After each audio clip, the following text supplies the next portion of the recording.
দুটো একটা ফোন করে বলো, আমাকে আমরা শুনতে পাচ্ছি না। আমি মেল করলাম, আমার কাছে ফোন নাম্বার নেই। নেই না?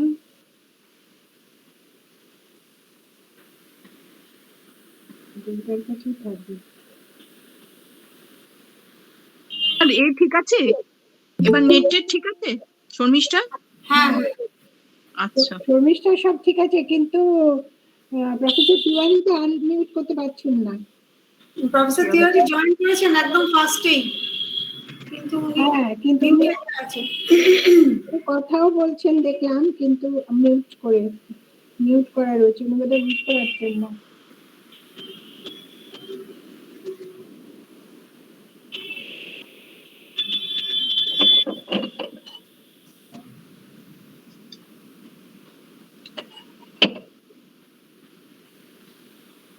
Professor Tiwari, can you hear me? Phone করতে হবে রে শর্মিষ্ঠা। ফোন নাম্বার নেই আসলে আমার কাছে। দুটো আছে না তোমার কাছে? আমার কাছে ছিল, কিন্তু মুশকিল হচ্ছে আমাকে তাহলে পুরোটা অফ করে দিতে হবে আবার। ফোনে আছে, তুমি ফোনে করছি না এটা। আচ্ছা, তুমি আমাকে যেটা পাঠিয়েছো তার মধ্যে কি ওনার ফোন নাম্বার আছে? হ্যাঁ থাকবে। কেন জানো তো, ওই জন্য আমি আরো বুঝতে পারছি। ইমেল, ফোন নাম্বার সব থাকবে। দেখি যেটা পাঠালে। বনানী আজ তোমার ছুটি? হ্যাঁ, শনিবার। ও হ্যাঁ, আজকে অফিস যাইনি। Very good.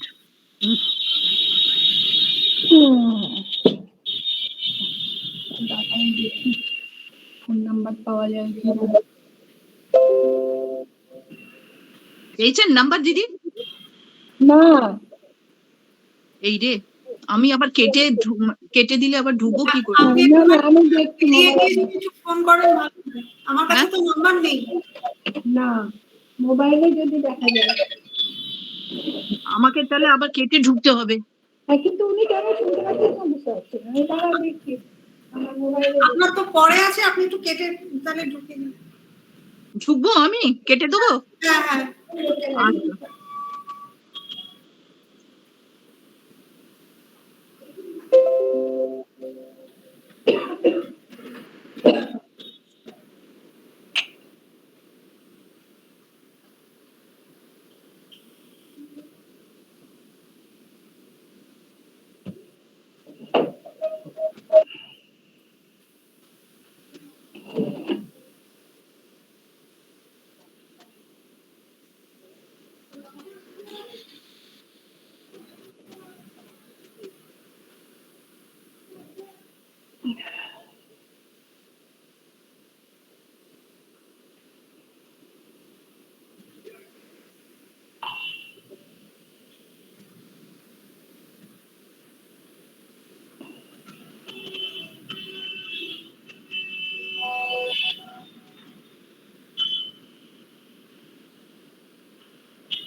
দাও না, আমারটাতেও নেই। তুমি যেটা পাঠিয়েছো সেটাতে ফোন নাম্বার দাওনি। আমি তাহলে স্টার্ট করে দিচ্ছি। হ্যাঁ, টাইমটা বেরিয়ে যাচ্ছে। হ্যাঁ, আর আমাকে যেটা ও দিয়েছি আমার কাছেও ফোন নাম্বার নেই। তবে মনে হয় দুর্গা চেষ্টা করছে, তুমি ততক্ষণ।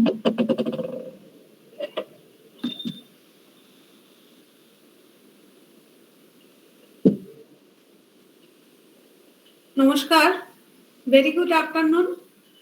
Today we are assembled here through the online app to present and discuss on two important subjects as the part of a series of lectures on revisiting the epic sites, archaeological explorations and Excavations. Kolkata Society for Asian Studies had started this epic series of lectures in 2018 with revisiting the epic site Kurukshetra, archaeological explorations and excavations by Mr. Rajesh Purohit. The second lecture we had organized in 2020 on archaeological investigations at Dwarka by Professor Alok Tripathi. Today, we shall hear two lectures.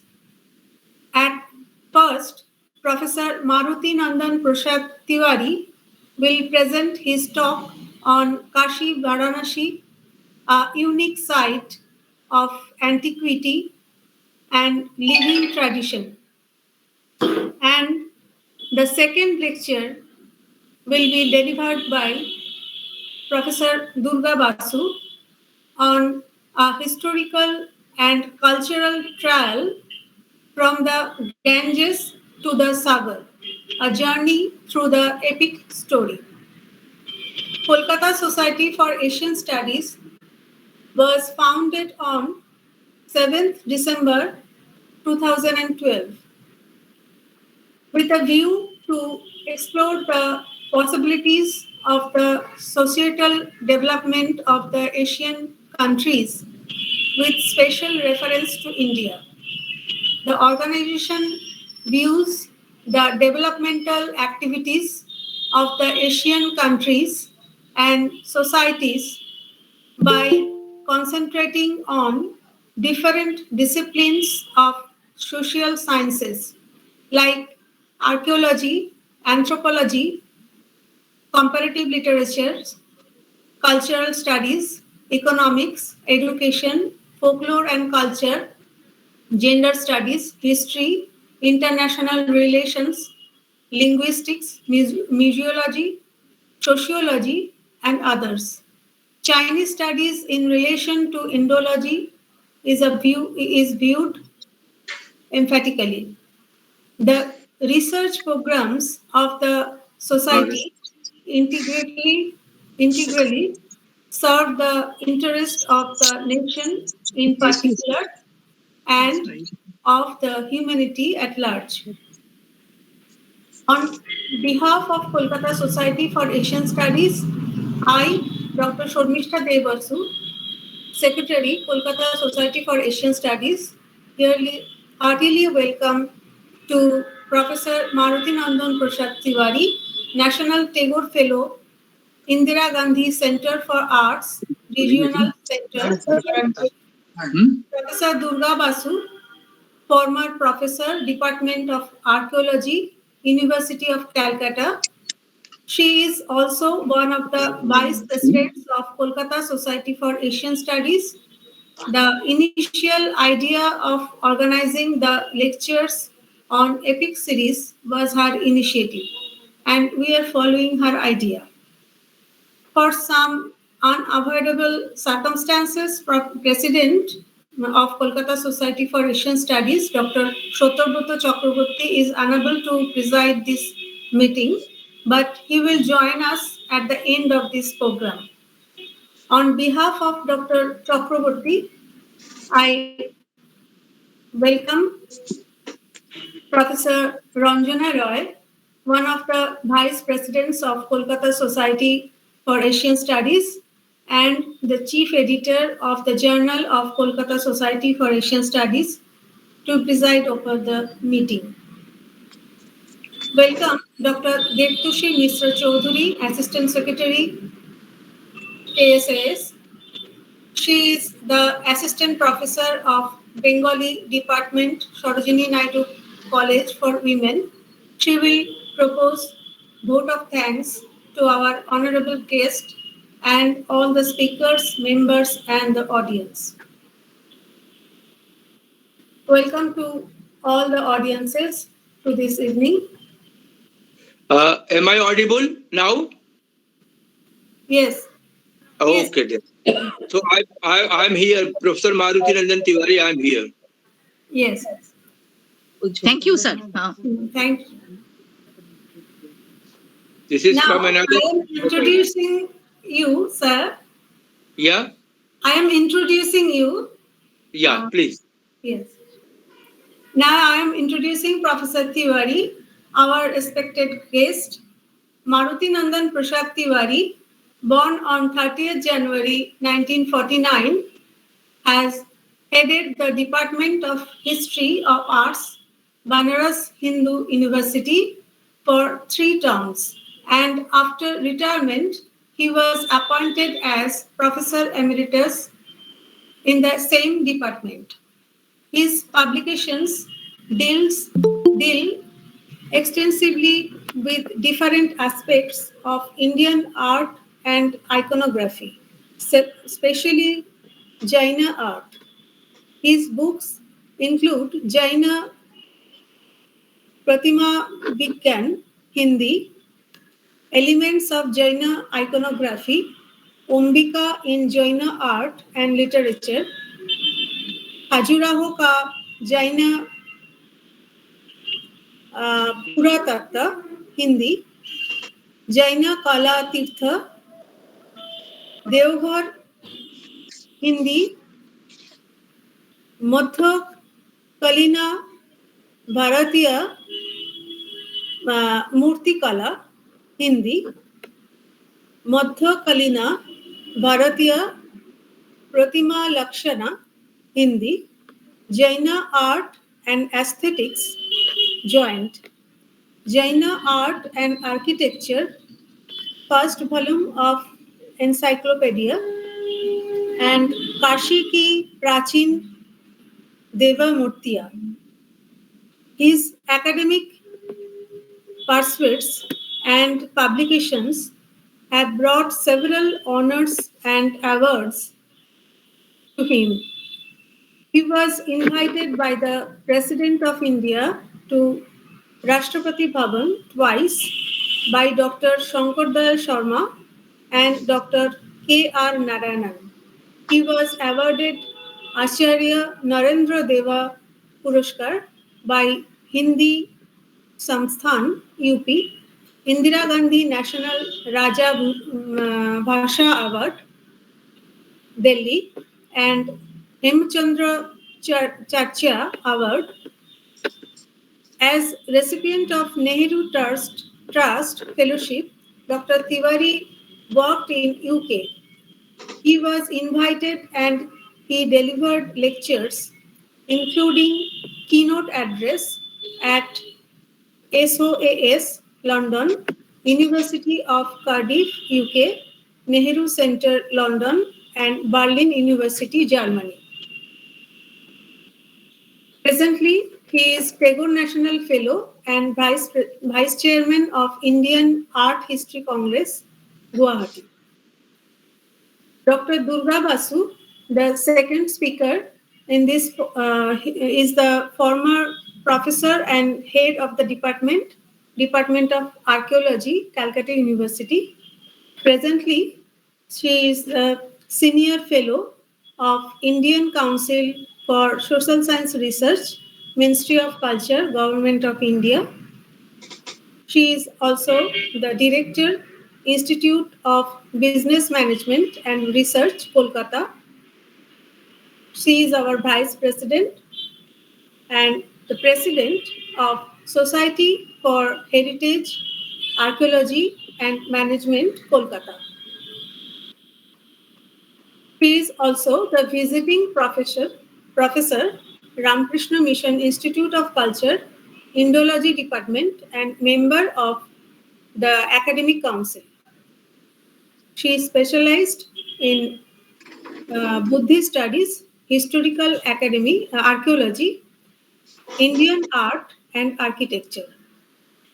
Published several articles in various journals of national and international repute and edited books, invited for presentation of her papers in a number of international conferences held in Ireland, Jordan, Cambodia, Manila, Iran, Vietnam, Sri Lanka, and Bangladesh, and Notre University in Paris, Cardiff University, UK, and Bern University, Switzerland.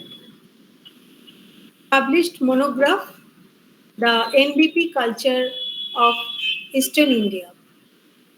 He edited several books like Folk Architecture of Asian Countries, a comparative study, Bharat Tattva, Volume 3, Sister Nivedita's interpretation of Swami Vivekananda and cross-cultural multidisciplinary philosophy, research methodology, tools and techniques in social sciences. Now, I am requesting Professor Ranjana Rai to kindly preside over this meeting.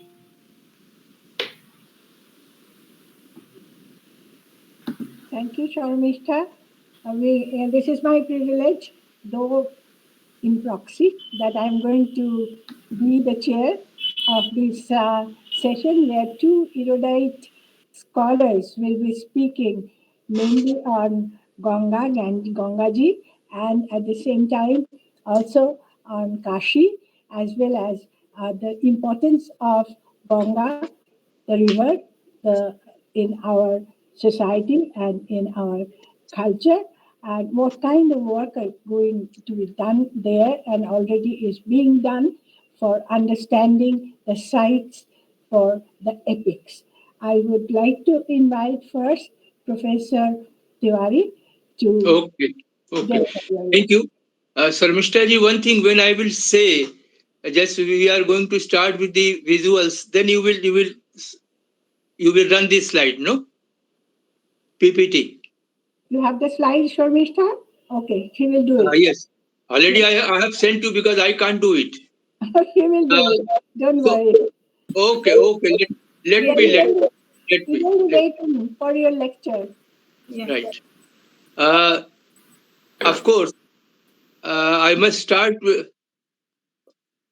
with thanks to the Kolkata Society for Asian Studies and also Professor Durga Basuji for kindly inviting me for this very important lecture, I consider it, on Kashi Varanasi, a unique site of antiquity and living tradition. That is very important. It is not merely one of the oldest city, older than the history and legend and tradition, as has been said. But more important is that whatever was the tradition, was the history, we find it in continuity. It's a living city with a continuum of Indian culture and tradition. So that is important. I will just read out few lines and after that I will go to the visuals. The mention of Kashi and several times also of Varanasi, as we know, it is known. In the Atharva Ved, Brihadaranyaka Upanishad, Shatpat Brahman, Ramayana, Mahabharat, Buddhist Jatak, and Jain texts, yani the entire gamut of Indian literature, push back the antiquity of Kashi Varanasi. I just combine Kashi Varanasi.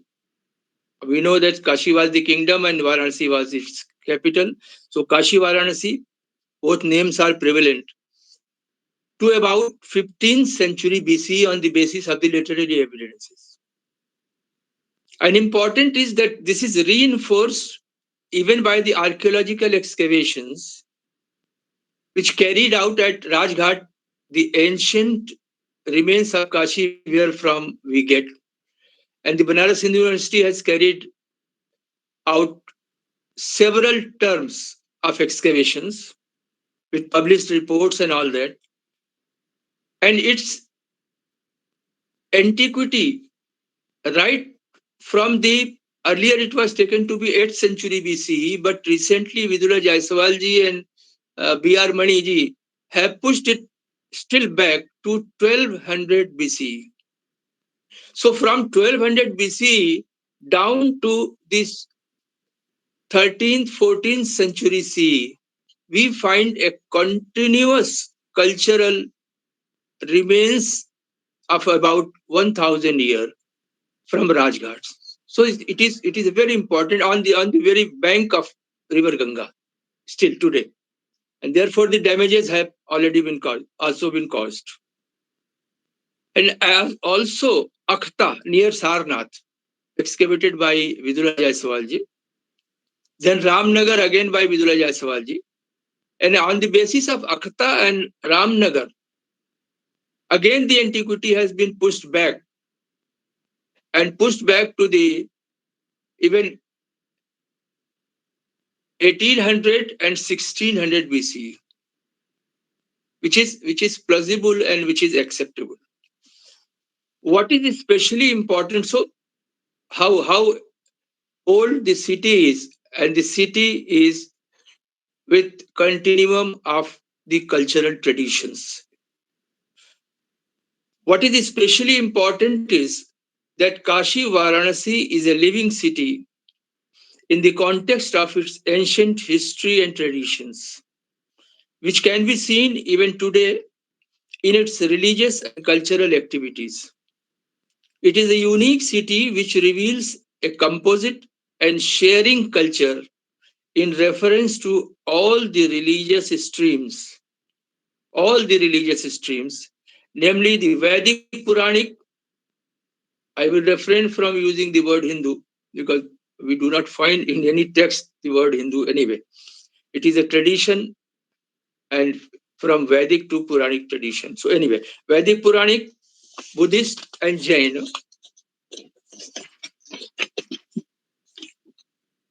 It is city of permanent abode of Shiva, and hence it is called Avimukta Kshetra, where moksha is granted to everyone. With all other Vedic Puranic deities like Vishnu is there here, Vishnu Kashi is here.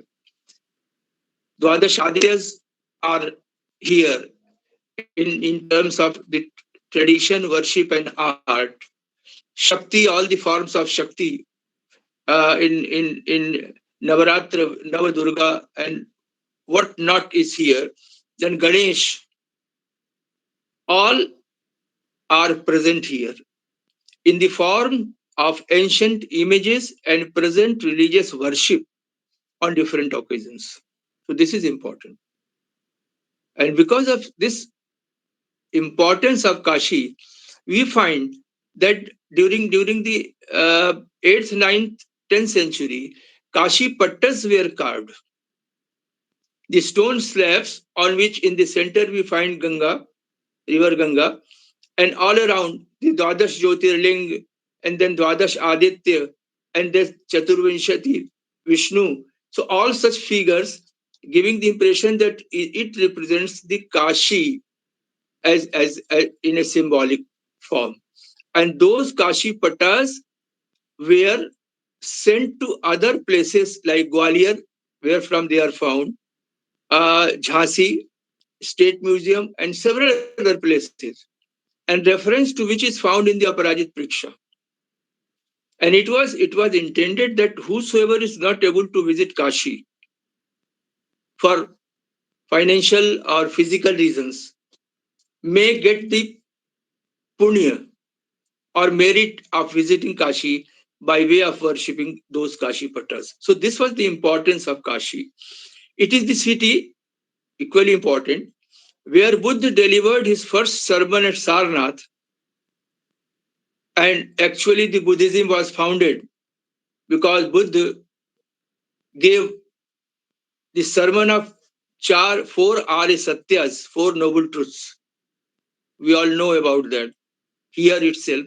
So laid the foundation of Buddhism here. Likewise, in Jain context, Parshvanath, the 23rd Tirthankar. There are 24 Tirthankaras. The 24th is Mahavir, Vardhaman, because he visited Vardhaman also because of that.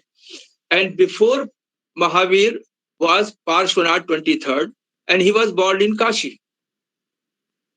An actual founder of Jainism was not Mahavir, but it was Parshvanath in 8th century BC. And Parshvanath just gave Chaturyam, and that consists of Satya, Ahimsa, Asteya, Aparigraha. Aparigraha means non-perdition.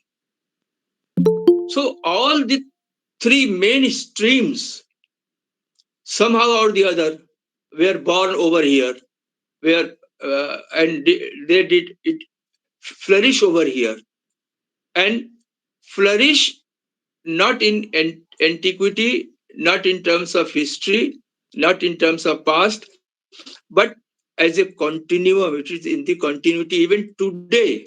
The Jainas are there in the city, the Buddhists are there. Sarnath is frequented by the Buddhist pilgrims, not only from all over India, but all over Southeast and South Asia. We all know. And the Jainas also, it is a very important place. And in terms of Vedic Puranic tradition, we know how sacred is Kashi, so far as Shiva is concerned, Vishnu is concerned. On all the occasions, uh, every religious-minded Hindu wish to visit at least once in life Kashi, particularly in South India. This is a very strong feeling. And that feeling has some background, some sense that the city is a city of antiquity, city of faith, city of tradition, and city of continuity. Therefore, besides its antiquity, Kashi Varanasi is very important as being the living city with the followers of all the religious and cultural streams, right from ancient times down to the present day. Present day, it is a continuity where all the fairs and festivals related to different faiths are being celebrated. All pan-Indian, related to all the faith and religion, are being celebrated with fervor and enthusiasm. It is a living city of antiquity, continuity, and sharing, and hence it becomes unique in India. It's the cultural capital not because of the present, but because of its tradition and tradition in continuity. And its Ganga Ghats are unique. 85 or 87 ghats you find in chain, continuous. And thereon you find both the tangible and intangible heritage of the entire country. The Bengal is Rani Bhavani has contributed from Bengal. We have Raspateshwar temple. We have Durga temple, so famous, built by Rani Bhavani. We have several ponds, Durga Kund, Lakshmi Kund, Kardameshwar Kund. Rani Bhavani has contributed. Ahilya Bai has contributed. So the persons, the religious-minded, uh, able persons who were capable of financially and administratively power-wise, they all have come to Varanasi to contribute and have some form of their presence, either tangible or intangible. So tangible is there in the forms of temples. We have Bhosla Ghat from Maharashtra. We have Man Mandir from Rajasthan. So these ghats are just wonderful, and they show how unity in diversity could be seen, which is the core of Indian culture at its best at Varanasi or Kashi Varanasi. Now I would like to go through the visuals.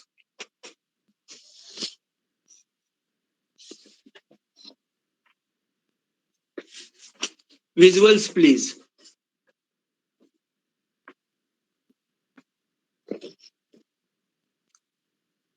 Yes. The most sacred Shivling, one of the Dwadash Jyotirlingas, is there in Kashi Vishweshwar Temple. And you all must have heard recently that of the making of Vishwanath Dham, the extension and expansion of Vishwanath Dham. Now, if you come to Varanasi, you won't have the experience of narrow lanes, congested lanes, and that painful visit and darshan. Very comfortably. And now it has been connected, Vishwanath Temple, to Ganga, Lalita Ghat, connected. So this happens to be the sacrosanct, most important and sacred Shivlingam, which is in the sanctum sanctorum of Kashi Vishweshwar Temple, built by Ahilyabai in 1777. Ahilyabai Holkar, we all know where from she came. Next, please. Yes, I told that all the fairs and festivals, Durga Puja,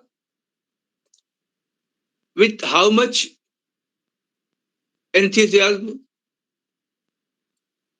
you in Bengal celebrate, we all know.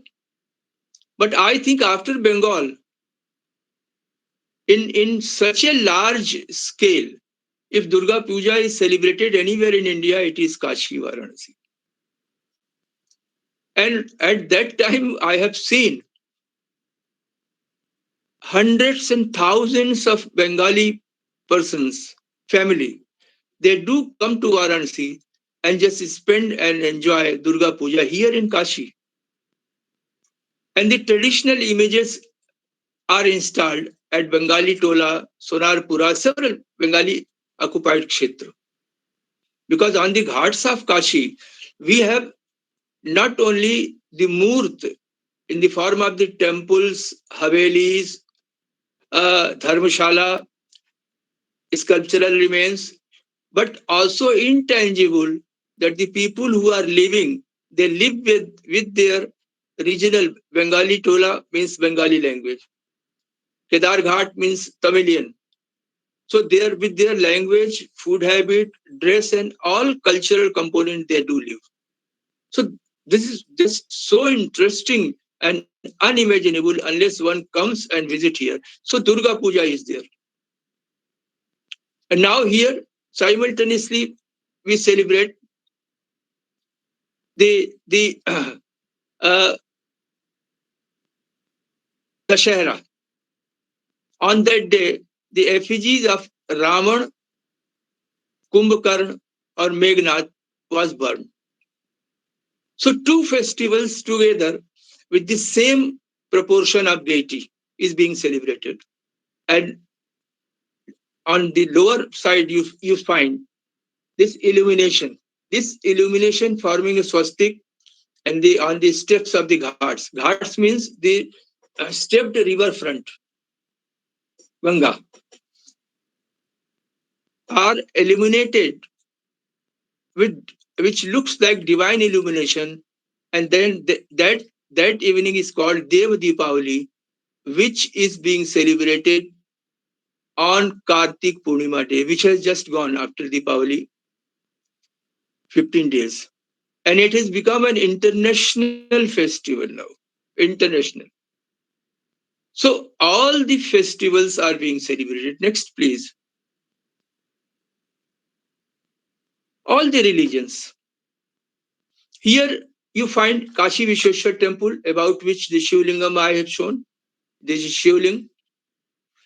It is the oldest surviving ancient temple of Kashi, the Kardameshwar temple of Kandava.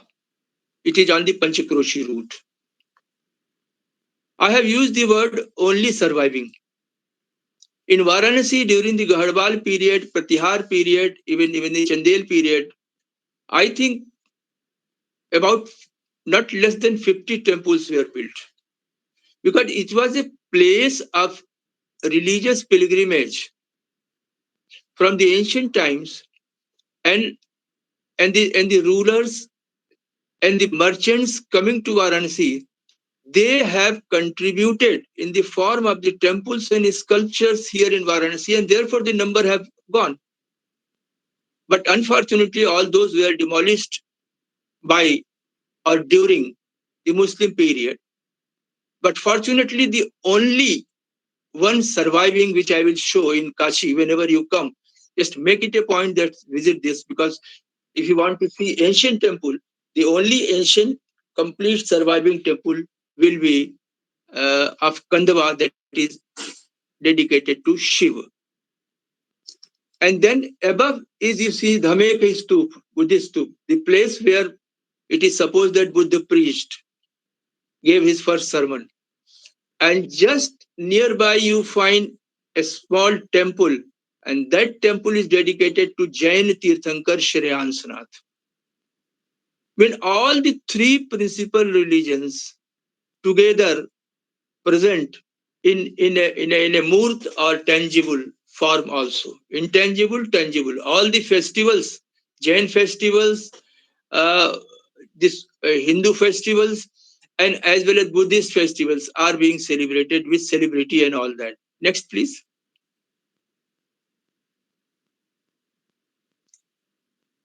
You see the beauty. Here in Varanasi, we find sculptures in continuity so far as stone is concerned, right from the Ashokan period, 3rd century BC, down to the 14th, 15th century CE. We will talk later about the Ashokan pillar and Sarnath Buddha. But during the Gupta period, we know that was the classical age, classical in terms of that the best was produced in terms of literature, art, and every field. Vara Mihir was there, the Vasen was there, Aryabhatta was there. So this is one of the images which is found from the city, in the interior of the city. Revdi is a place. Dakshina Murti, Jnana Dakshina Murti Shiva, Gupta period. So beautifully, and 4 disciples are there on 4 sides. They are just listening the discourse. But unfortunately, which I'm rather forced to say, that what happened that it was not under the government control. Therefore, the worshippers or the temple priests, temple people, they have painted this image. And you see the aesthetic beauty is gone, lost. It's a painted image. Fixed, no motionless. While as we know, Gupta period was producing the most lively Jivant Murtiya. Next, please. Yes, this is the temple of Shiva called Kardameshwar.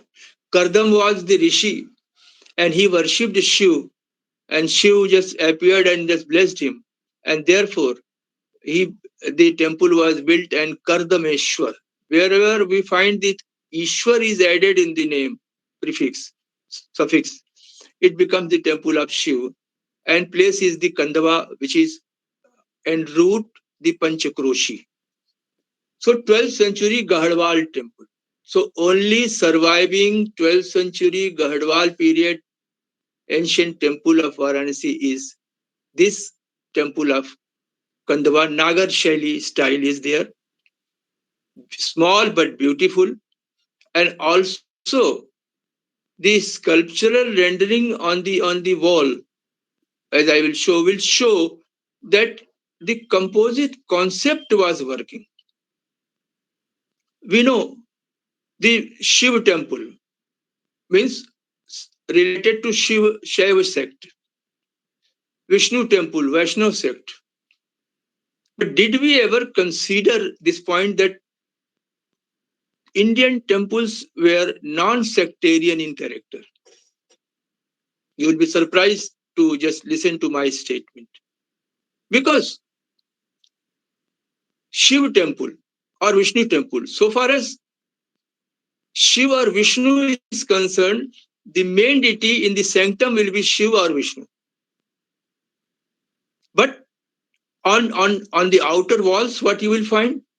On Shiv temple, the Vishnu will be present, the Kartikeya will be present, the Surya will be present, the Shakti will be present, the Ganesh will be present, the Ashtadikpalas will be present, the Apsaras will be present, and also in the temples which were built in between 18th and 20th century in Varanasi, after this Kashi Vishweshwar temple, all those Shiv temples inside in Garbhagriha have this Shivling, and on the inner walls of Garbhagriha they have the figures of 4 other deities: Vishnu, Shakti, some form of Shakti, Ganesh, and Surya.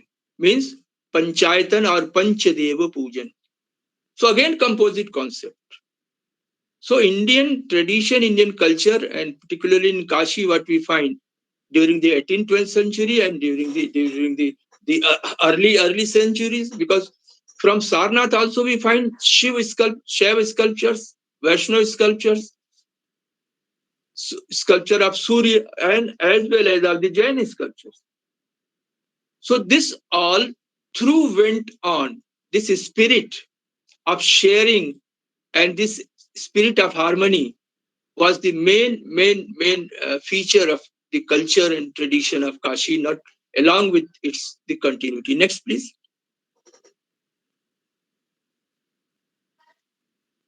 I'm showing only 5 figures on that temple. This one is the Natesh figure, Kandava Nritya. On that Kardameshwar temple, 12th century Kardameshwar temple, Shiv temple of Kandava. Natesh, then Uma Maheshwar.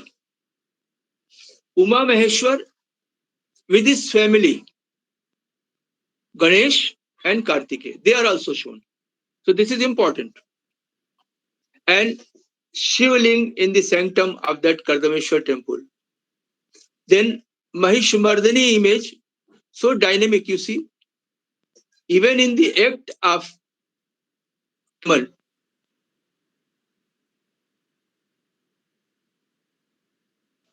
the action, but the face is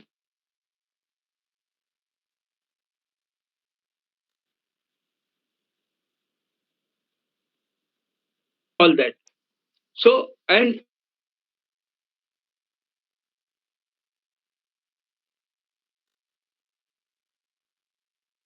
in the center, the Vansh says,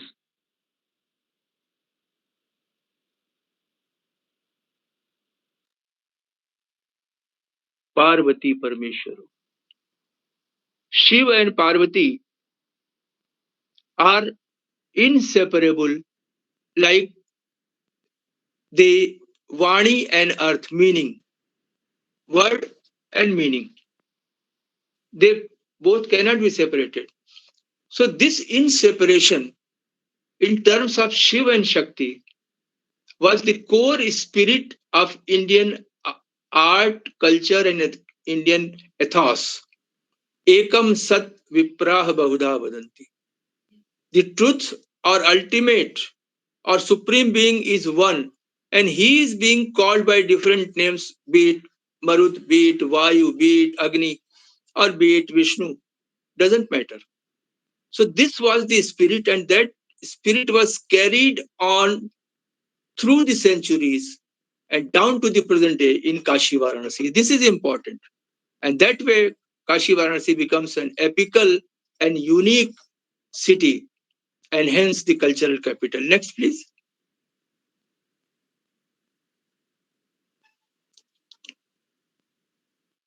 Yeah, this is myself just taking the students to that temple and just explaining the details.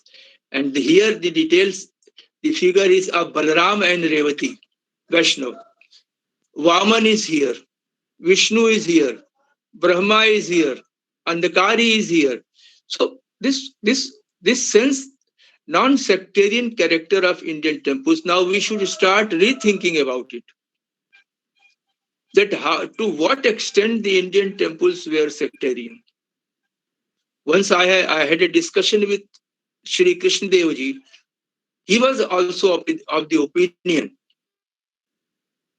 Rather, he advised me to work and think on those lines that Indian temples were non-sectarian in core, character, and concept. Next, please.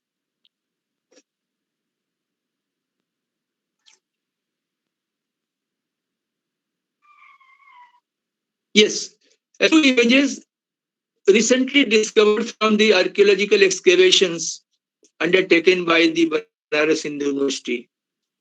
Here you see Gangadhar Murti.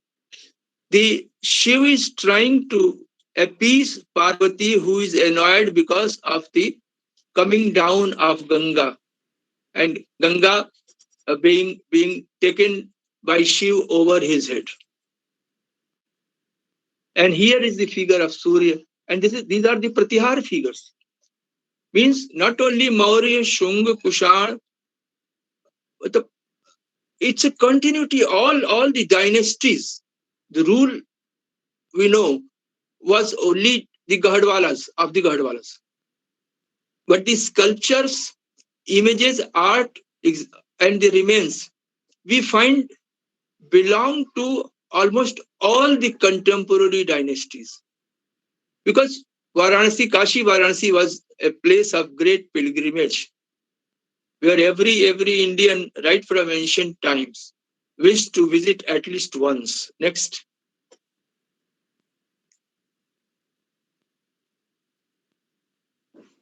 Yes. Another example of the India-Nepal relationship. Presently, it is not very happy relationship, but during the ancient times, and because of that, on Lalita Ghat, on the ghats I have told you, we find temples built by different rulers of different states, and even the ruler of Nepal. This is Nepali temple, Samarajeshwar Shiv temple, Nepal, and which is a small replica of the Pashupati Nath temple of Nepal, Kathmandu. Mostly wooden, brick, and little stone of 1843. Next, please.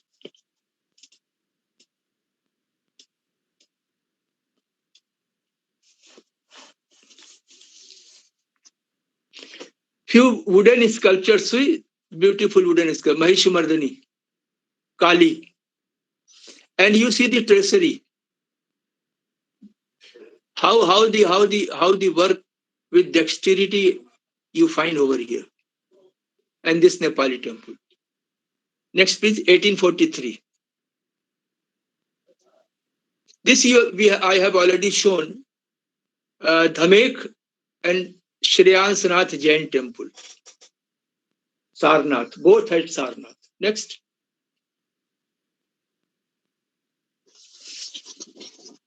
Now, please let me know, because I know that I'm running short of time, because some time I have taken because it was not connected. So you will just let me know at least 5 minutes before if my time is over. Please. Ashokan, please. Do you have, how many slides are left now? No, then I will move quickly because I will show you, but... 10 minutes? Yes, I will try within 10 minutes. Okay. So, you see, Kashi Varanasi has the pride of just giving the national emblem. And that national emblem comes from Sarnath, Ashokan lion pillar capital. Just the grace, majesty, and dignity you see with the lion, with symbolic suggestions for animals related to Buddha life. And those 4 lions, ferocious lions, are suggestive of the majestic royal power of Ashok, over which was a great Dharma Chakra. Dharma Chakra having 32 spokes, means representing Buddha himself in symbolic form, because it was the time of the symbol representation of Buddha during the Mauryan period, Shunga period. Now next is again one of the masterpieces of Indian art, again produced as Sarnath, Varanasi, Gupta period. Maurya, 3rd century BC, polish, and this Sarnath. So many bests are being produced, and the cultural component and cultural harmony, and which is continuing today, is very important, and which is rare in India elsewhere. So Buddha Sarnath, Buddha sits in meditation. That this posture is called Dharma Chakra Pravartan Mudra, the attitude of discourse. Because in Brahminical image, we use one hand, and then it is called Vyakhyana Mudra. So you just turn both the Vyakhyana Mudras with both the hands, it will become Dharma Chakra, because it was also a Vyakhyana. And just beautiful hollow, wherein you find the undulating creepers. Creepers means the continuous flow of life. The best way of presenting the nature in the backdrop could be seen in the Gupta sculpture of Sarnath, and that too in the Sarnath Dharma Chakra Pravartan Mudra, preaching Buddha. Next, please.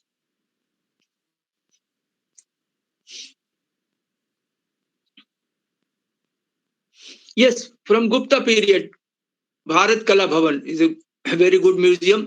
We have 4 museums: Sarnath Museum, Sanskrit University Museum, and Ramnagar Museum, and Bharat Kala Bhavan, well known, international.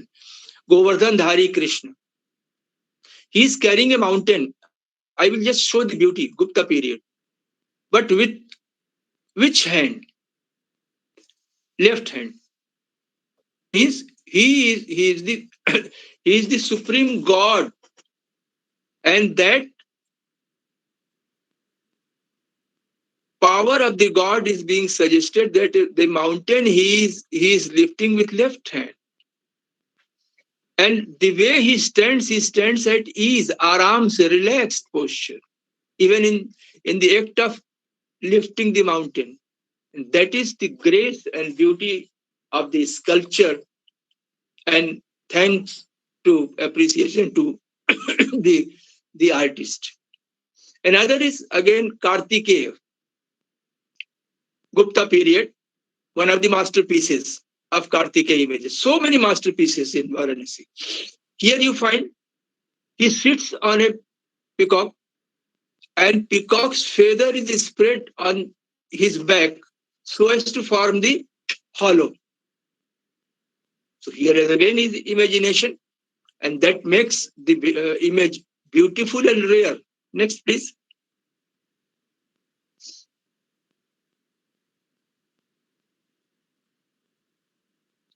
Two Jain image in Bharat Kala Bhavan. I'm showing everything, that Buddhist, Jain, Brahminical, and this is from Sarnath, Andhakari Murti. Shiv killing the demon Andhak. It was unfinished image, and it is kept in the Sarnath Museum. It means it is a 13-feet high image built and found and preserved in Sarnath Museum. Means the Shiv temple, a huge Shiv temple, was also there in Sarnath, because we have the door lintels in the museum. Door lintels itself suggest that the temple existed, Brahminical temples existed. Next.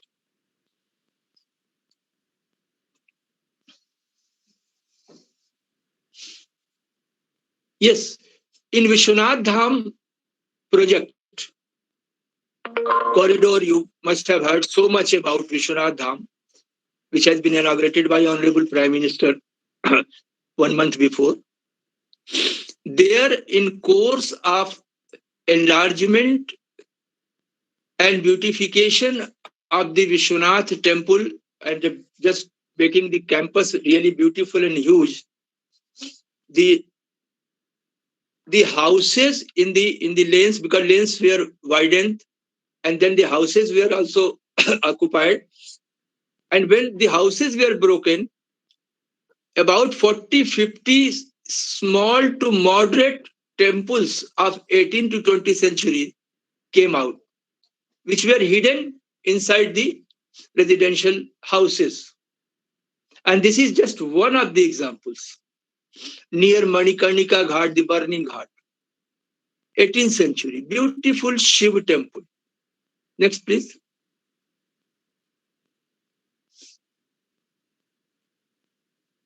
Yes, we find on that sculpture Samudra Manthan, Danav Dev, Shiva Bharat. Here you find Krishna, Vastraharan. The Gopikas were taking bath in the Yamuna, and he has taken the Vastra and just got over the tree. And just then the Gopikas requested from the water just to return it. So this such representation was very popular and was represented on this Shiv temple of 18th century. And that way, this is very important finding that more than 40-50 temples were recovered or came out, and then they were rather restored now, and they could be seen whenever you happen to visit Kashi. Next, please. In Ramnagar, we have 18th century temple, Sumeru temple, Durga temple, on which again the same scene is carved. The Krishna with the cheer means the sari of the Gopikas, just sitting, and the Gopikas from the water coming and just requesting for the dead. So beautiful depiction, 18th century. So Mauryan period to 18th century, continuous activity of art. Next, please. This is the temple of Banara Sindhunvasti.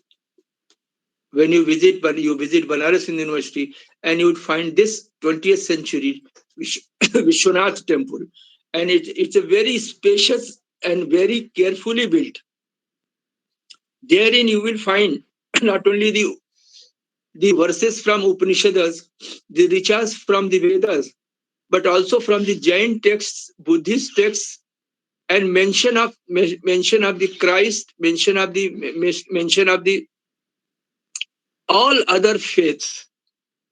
So that way, again, that composite character of India or Indian tradition was sustained in this 20th century temple, which was built at Banaras University.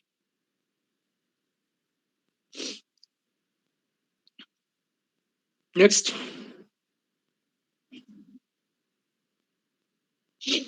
Rare temple, Gurudham Temple.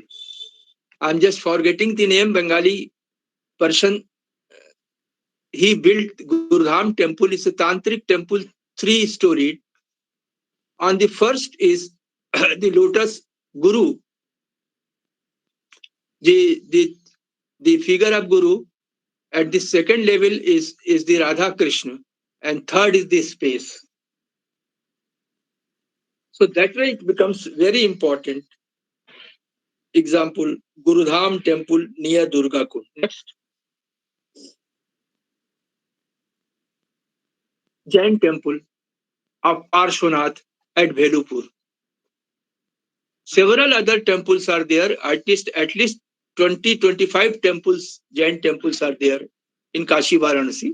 Some are moderate, some are ancient one also.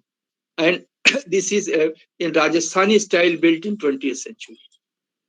So I have a number of other slides which I'm not going to show because another speaker has to speak. I just wanted to tell that Kashi Varanasi has a very singular importance so far as the Indian tradition is concerned, Indian culture is concerned, Indian history is concerned.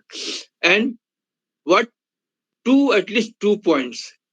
Not only ancient, but also the tradition and history just flows in continuity down to the present day. And second is the harmonious relationship, all these streams. All these streams are found. Rather, all the religious, cultural streams are, are being originated, are founded over here. Buddhism, Jainism, I have told you, and the Shiva tradition. Shankaracharya has visited the place. So therefore, Varanasi occupies a very important place so far as the important ancient centers are concerned. Thank you. Thank you, Professor. We are so much enriched by your lecture. Varanasi, always for a Bengali, Kashi and Varanasi, we get to know that every single person earlier days, they wanted to die in the lap of Gangaji there. And you have given us a very wonderful view of the multifarious religious tolerance as well as growth that has taken place at Varanasi, and which is the oldest living city of the world. And I'm really grateful to you. Thank you. I have Thank you. to Banana several times, not as a pilgrim, but to your university. And so Vidulaji also is a very good friend of mine, and I'm also curious because of the work that was going on by B.R. Mani and others regarding Akhra and other findings and the dates that you have spoken about, given the dates, that how the dates are going back. Actually, with the development of technology of dating, with the development of science, we are getting more and more information. And we get to know many of the dates, they have gone back. We do not know if they go further back. And I'm really thankful to you. Thank you very much. It was so interesting. And I'm sure that all the people who attended this lecture, they also had found it very, very informative, interesting, and we were engrossed to listening to you. I'm not sure if anyone has got any question, but there's one hand that is raised. And Shomishta, if there's... There is one question here in the chat box. Rita Bhattacharya asks that Gurudham Temple built in 1814 by Raja Jai Narayan Ghoshal Yes, exactly. of Khede, Kolkata. And she also asked one more question, that Kartik Purnima day is Deepavali. I think Deepavali always in Amavasya. Deva Deepavali. That is called Deva Deepavali. That is an auspicious day when Tarkasur was killed by Kartikeya.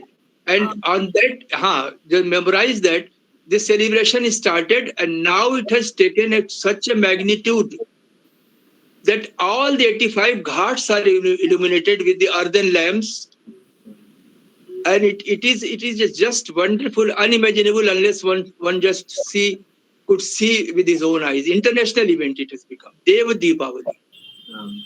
Deepavali is Kartik Amavasya. Thank you, sir. Any more question?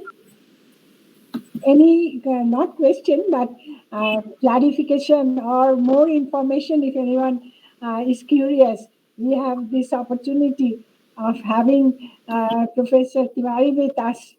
So if anyone has got any more, shouldn't say question, but any more clarification or information, please go. Right. No more question, Shormishta, in the chat box? No more question. Only appreciation of I could see that Rita Bhattacharya has appreciated the lecture, of Professor Tiwari, and at the same time, Rita Bhattacharya also had thanked for his explanations. So, if Durga, do you want to say anything, ask anything, or add to anything more?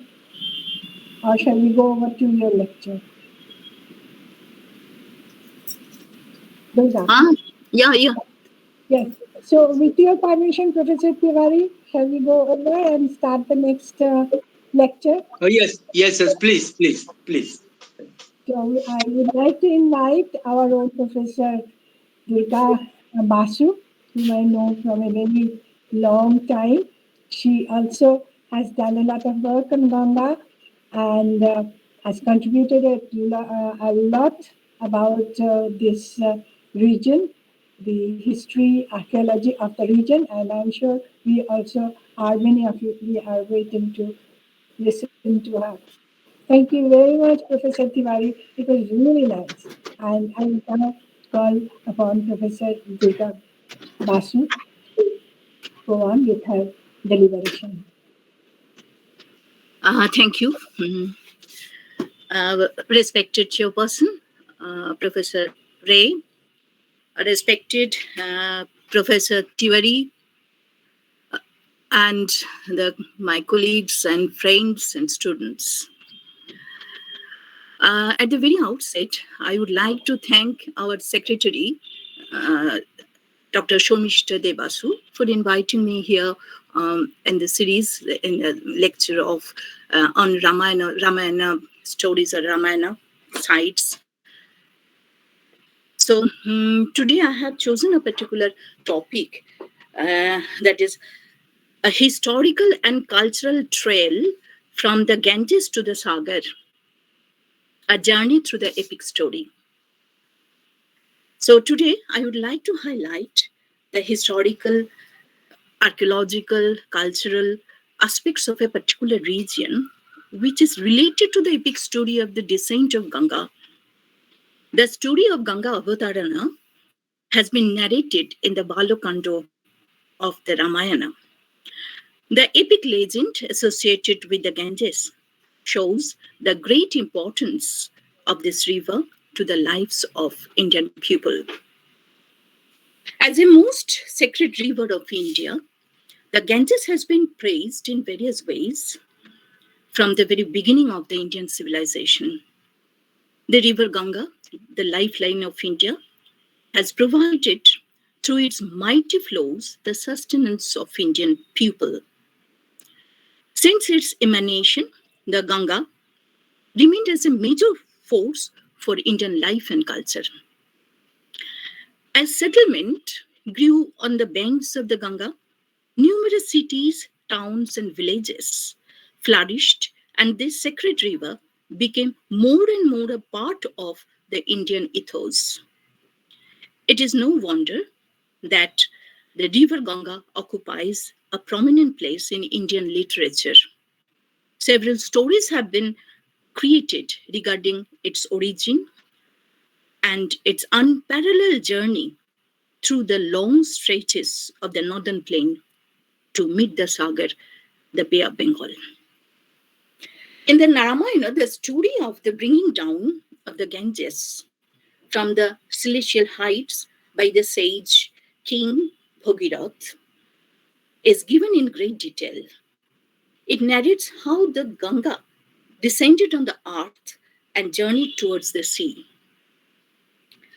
The story tells us that King of Ayudha and the legendary hero of the Ikshaku dynasty, Sagar, who was the 13th ancestor of the Lord Rama, performed the Ashwamedh sacrifice 99 times, and he wanted to perform another sacrifice to complete the number 100 sacrifices.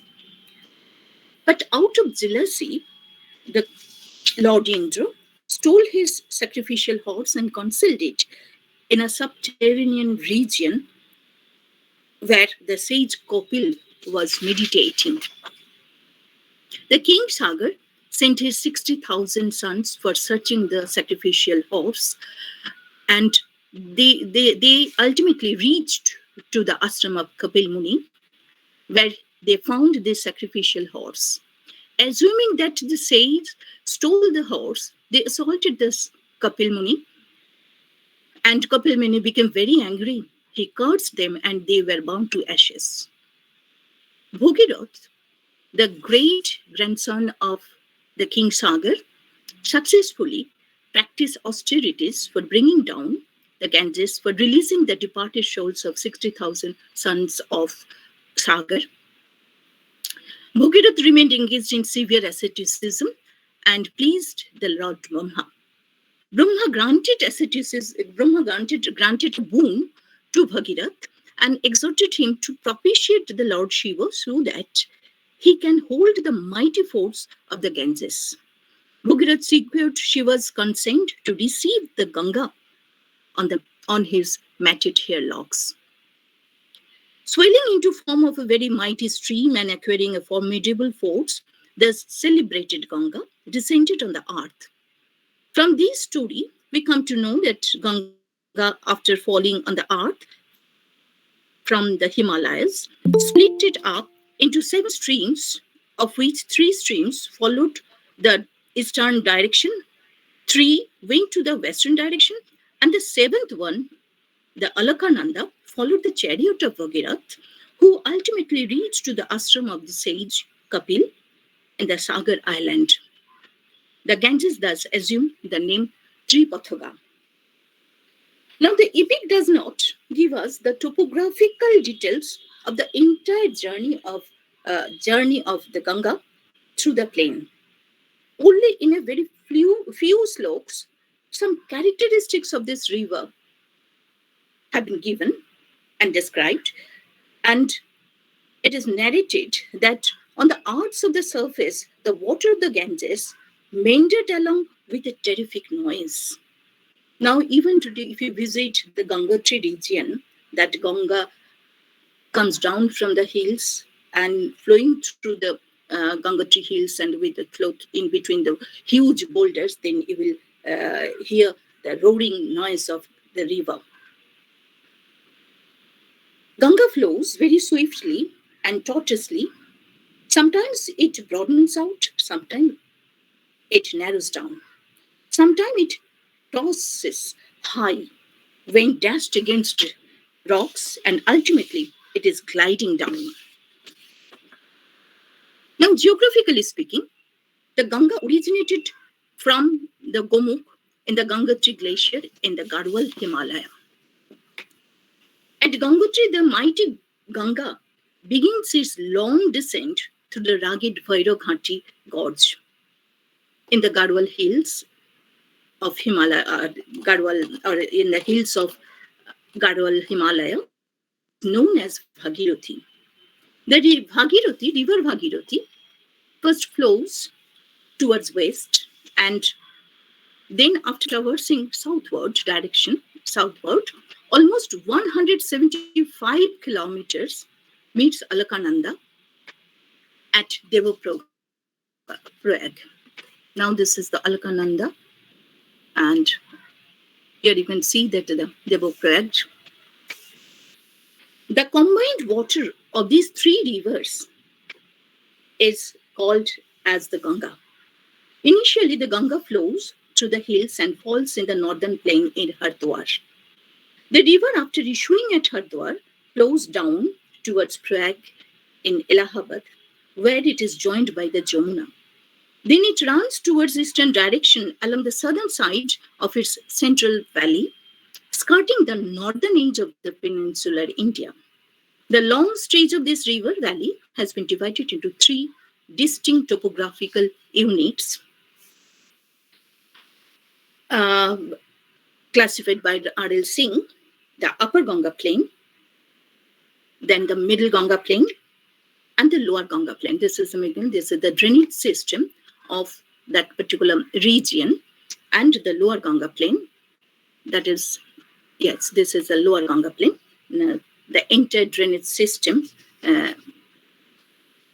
is there in this picture.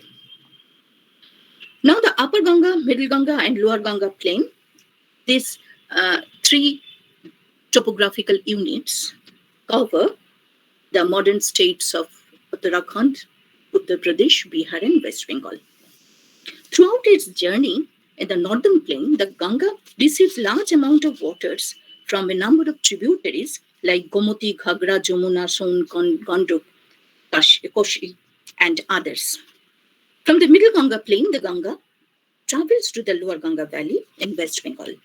The river, sharply rounding the outline fringes of the Rajmahal hills, follows a general southeasterly course. Near Sahibganj, Sakri Gully, located on the northern side of the Rajmahal hills, the Ganga flows into the extensive alluviated plains of Bengal. The Bhagirathi-Hooghly river system, the westernmost distributary of the Ganges, flows in an essentially southern direction into Bay of Bengal. The main Ganges stream from the down of the history in Bengal flowed south down the course of the present-day Bhagirathi to the vicinity of the Tribeni, a confluence of three streams, namely Saraswati, Jamuna and Bhagirathi. Now here you can see that is the confluence and the Tribeni Ghat. Here you can see. And now H.C. Riggs, in his report on the physical and hydraulic characteristics of the rivers of Delta, has mentioned that, I quote, the river Saraswati flowing southwestward past Shatgaon and emerging into present Hooghly at Sakrail. River Jamuna flowing the direction southeastward along the route of decayed stream of that name, and a middle branch, which was the Bhagirathi proper, flowing south along the present Hooghly channel to Calcutta, and then through Tali's Nala, which was originally the Adi Ganga, to the sea, before reaching which it split up into number of branches, unquote. We also come to know from the map of Van Dorn Bruce, drawn in 1550, that Bhagirathi river used to branch off into three streams, of which Bhagirathi, corresponding more or less to the present-day river, comes up to Calcutta. Interestingly, the Reynolds map shows that all these three channels had merged into one, that is Bhagirathi, which flows to the Sagar Island. So we have come to this particular region that is the main focus of today's lecture, that is the Sagar Island.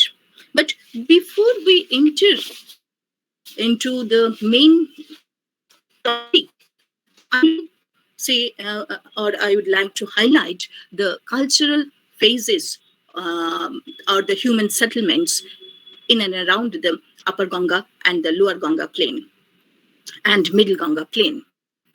Now, it is from the archaeological studies, we come to know that in Upper and the Middle Ganga plain, that the life started with a very rudimentary village life.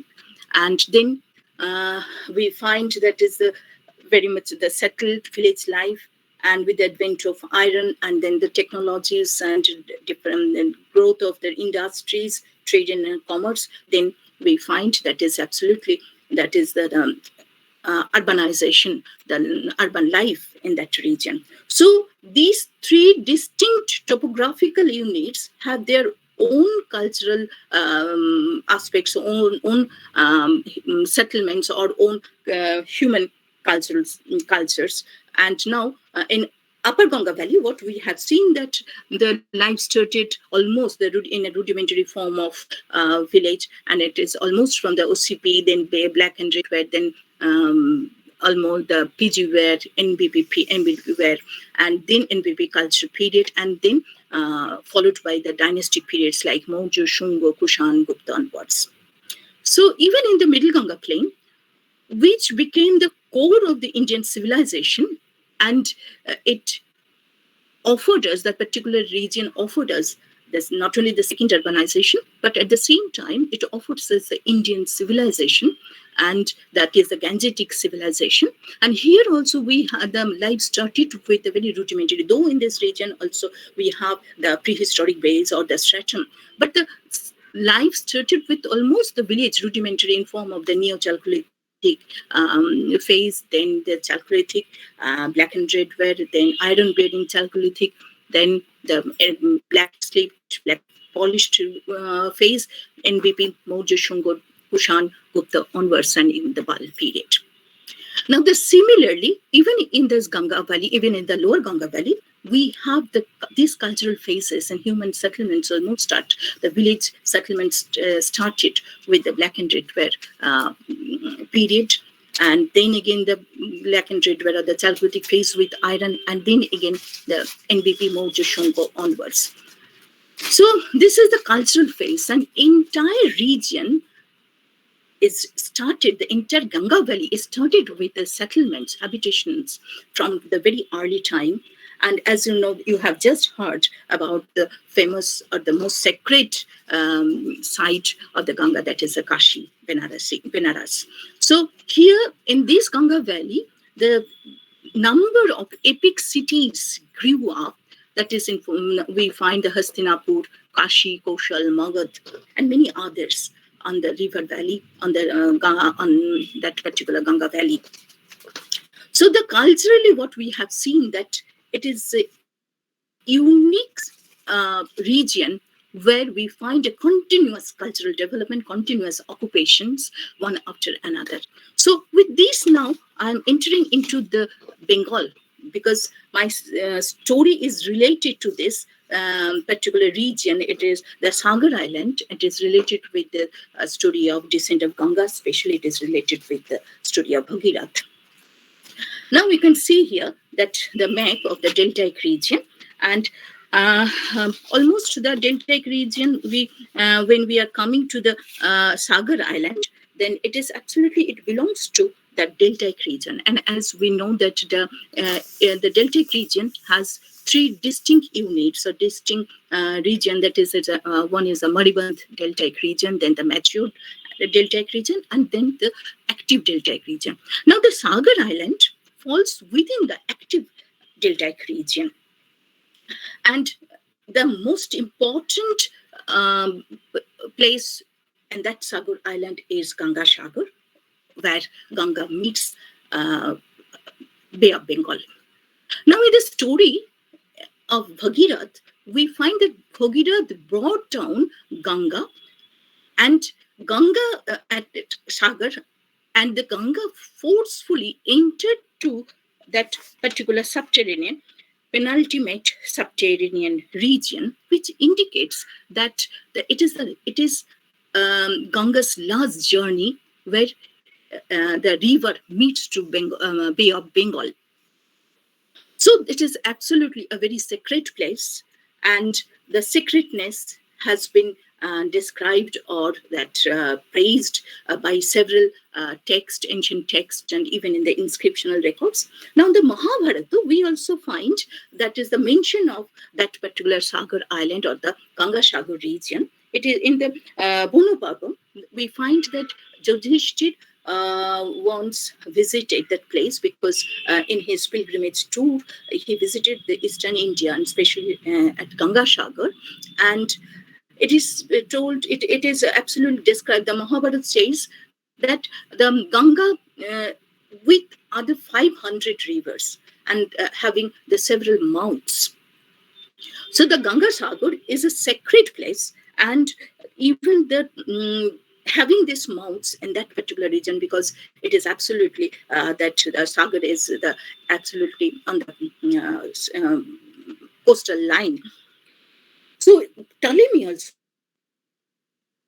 the famous geographer, wrote in 150 AD that the Ganga has its 5 mouths, and he mentioned that 5 mouths, and among these mouths, the Kambishian has been identified with the Sagar Island. And even in the 16th century, Chaitanya Bhagavat mentions the Ganges as Shatamukhi. So you can easily understand that when we are talking about the Sagar Island, that it is studded with the rivers and the spill channels, and it is open to the sea. Now, Sagar Island is the largest and the most stable island of the Hooghly estuary. Now, you can see here that is the Sagar Island. And according to the Professor Shunandu Bandyopadhyay, it is evolved, the surface evolved during this 1967 and 69. Its coast is characterized by tidal creeks, mud flats, salt marshes, mangroves, sandy beaches, and dunes. And since it's belonged to the active deltaic region, that the rivers, the streams are meandering and in innumerable curves. And now Sagar is bounded, that particular island is bounded, it is the Hooghly, belongs to the Hooghly estuary. So what we find, that Sagar is surrounded by, from the western side by the river Hooghly, and from the eastern side that it is bounded by the river Baratola, and the southern face is open to the Bay of Bengal. The most interesting part of the island is the temple area, the temple of Kapil Muni at Ganga Sagar. It is reported by Professor Bandyopadhyay that the transient Kapil temple has shifted at least 4 times in last 150 years. Now, the existence of this temple was reported in one newspaper, which is known as the Friend of India, a weekly magazine. So very interesting information comes from this newspaper, because the Friend of India, it is a weekly magazine and published from the Liverpool. And in 1841, it is reported, and the Indian version published from the Srirampur. Now, in this particular paper, it is reported that the certain parts of this temple was still there, and absolutely that some of the remnants of the cities were still there. And so it is for the first time that we are getting a concrete evidence of the existence of the city or the existence of the temples in that particular area. Because from last 300 to 400 years that we do not have any concrete evidence of the existence of the temple. So it is now whatever we have, that is, it is absolutely in the modern times, we have this particular temples. The Sagar Island, as you know, that is, it is absolutely suffered in the ancient times, suffered from the erosions, the high rate erosions. And now it is accreting, because today's Sagar Island is very stable and it is now accreting. So here what we find, that is some of the island, some of this archaeological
Shormishta?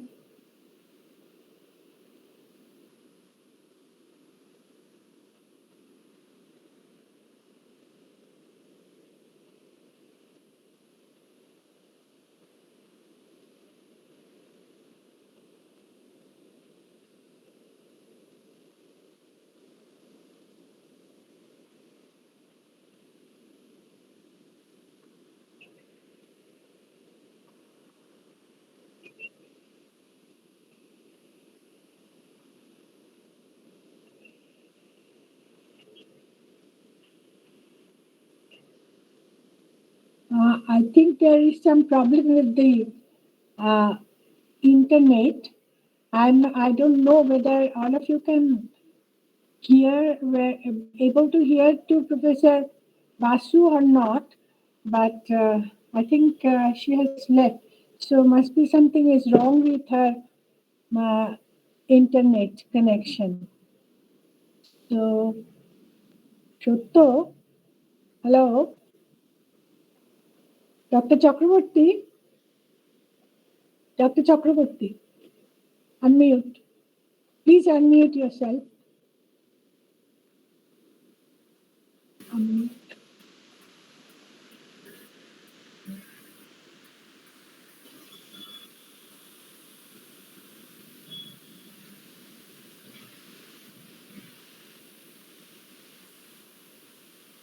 I think there is some internet problem.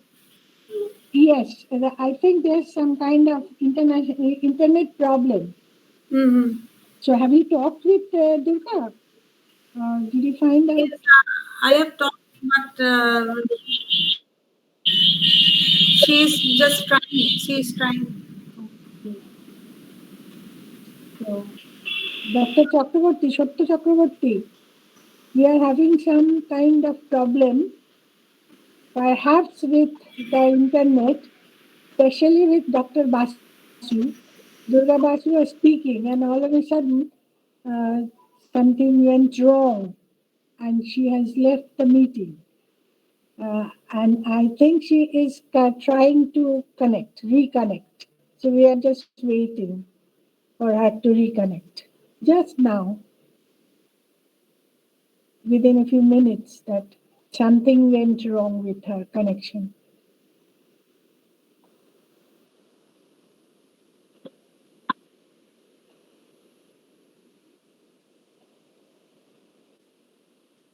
Hello. Yes, yes. Did you hear me? Am I audible? Dr. Yes, you are audible. Yes. Audible. Yes, you are audible. Okay. Did you hear me what I said right now?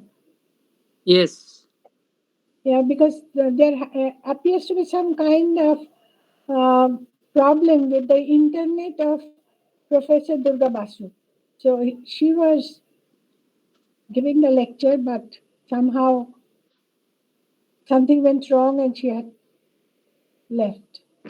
And I think she's trying to reconnect.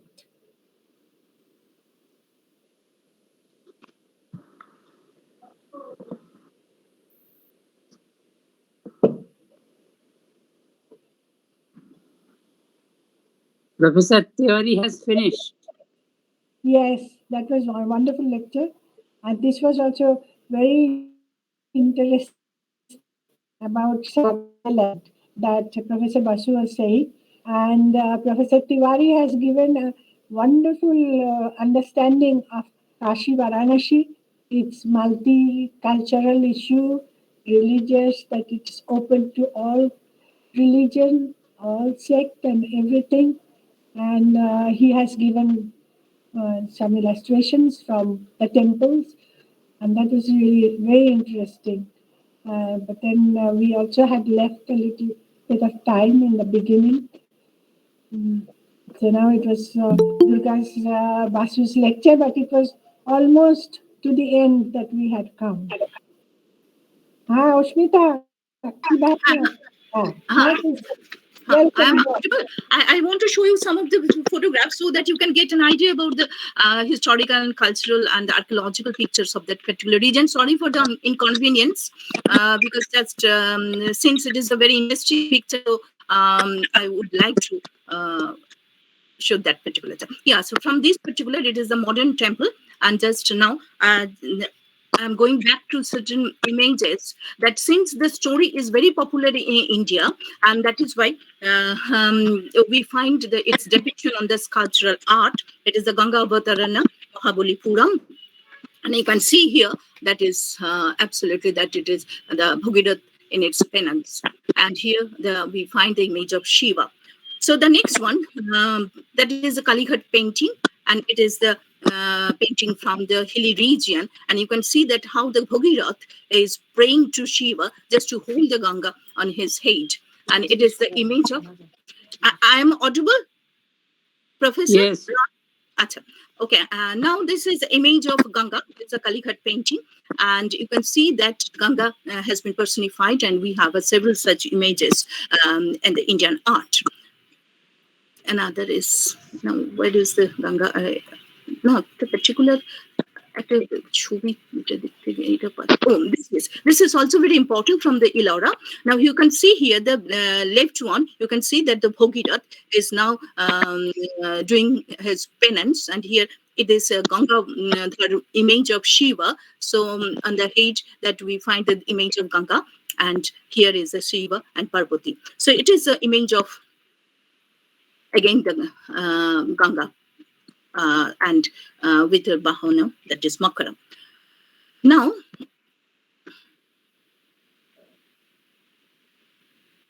this is the modern temple of Kapil Muni Ashram, and I have already told you that Ganga forcefully entered into that particular region. That is, in Ramayana, it is known as a Roshatala. That means it is absolutely the penultimate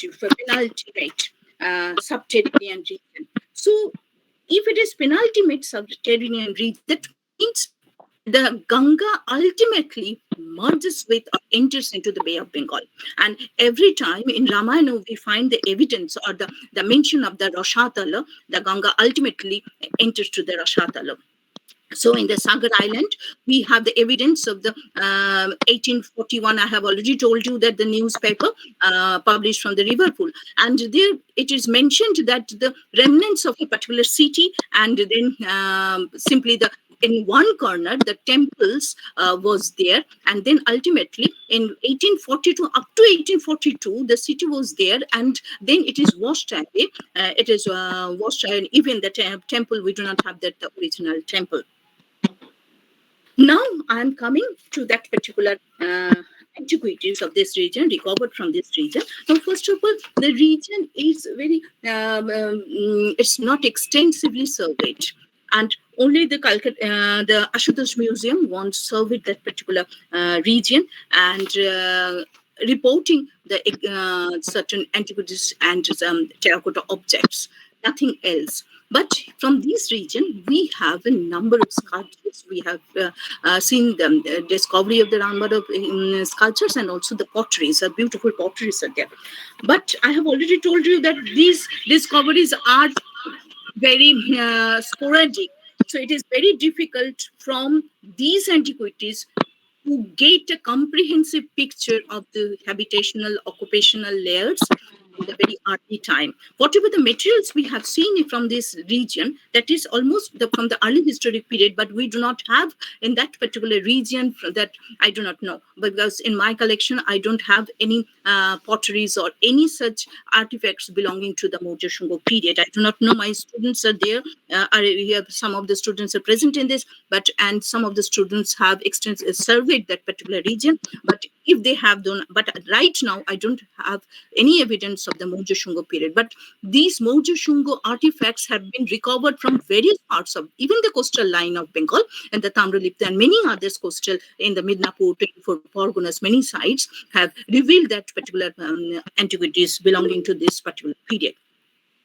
Now, these are all from that Sagar Island, especially, and the sculptures, whatever we have, that that is the collections of the Sagar Island, and it is now the photographic collections. It is given by the Dr. Pallal Das Gupta, and now here you can see the Munditala. But some of the villages are very rich for archaeological remains, and here you can see that the structure, the fragmented structure, and it is the indicating the existence of the human occupations or habitations in very early period. Now, another is the unique collection from the Sagar Island. Now, this particular, when I visited the Asmolean Museum, that I have seen that particular Vishnu image, and now it is also reported by B.N. Mukherjee that it was the first Vishnu image, and that was saint or that was collected by the Asmolean Museum in 1686. And it is now, it is a unique, that is it is by an early governor of the East India Company. So this is the first major Indian sculpture to have in any Western museum, and the photographs taken by Yashmita. And now that means it gives us the idea about the occupation, human occupation or the habitation during the Palo period, because it's a typical 11th century sculpture. Now, another Vishnu image from Sagar Island, and so this indicates also that it is that particular region is also inactive or having the habitation during that particular period, so that we are getting that type of sculptures.